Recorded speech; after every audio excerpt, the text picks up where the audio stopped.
Tibetans gather for morning prayers in Kathmandu. For decades, Nepal has been a safe haven for Tibetans who escape China. But Tibetan activists say their people's peaceful existence here is being disturbed because of China's growing influence in Nepal. Nepali-born Tibetan Sonam Chodin says she is overwhelmed with frustration over how she says Tibetans are now being treated in Nepal. Since China has given Nepal a lot of money, the Nepali government doesn't let Tibetans do much of anything. They don't let us gather to mourn or protest. They even pick up Tibetans while they're walking on the street and send them to jail. In her home, she worships the Dalai Lama. Outside her home, she speaks her mind on issues involving Tibet, and she's paid a price for it.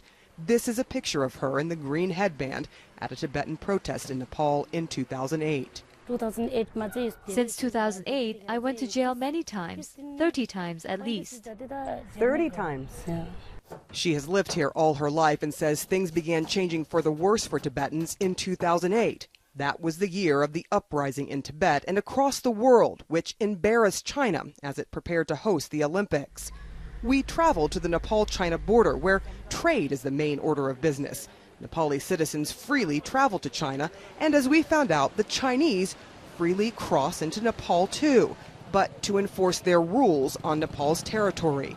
These men were not wearing uniforms when they approached us, but spoke to one another in Chinese. Sir, Here. no photo. Excuse me, why? No photo. Why no photo? Why? No. Why? You can see that the Nepali police are actually fine with us shooting, but the people from China are trying to stop us from shooting, and we're still standing on Nepal's territory. And this is what the Tibetans say they are doing to them. They're reaching over into the territory of Nepal to try. Stop it! Stop it! There's no reason to get violent, sir. The Nepali Home Ministry declined to comment on issues involving Tibet, but one border police inspector who did not want to be identified told us, above all else, China's main interest in Nepal is the Tibetan issue, which for more than 20 years has been governed by an informal agreement between the Nepali government and the United Nations High Commissioner for Refugees. The current representative in Nepal says the government has not rescinded that agreement. Still, the numbers of Tibetans coming to Nepal has declined dramatically since 2008. Between 2,000 and 3,000 in the late 90s and early 2000s. And now it has been 800 for the last 3-4 years.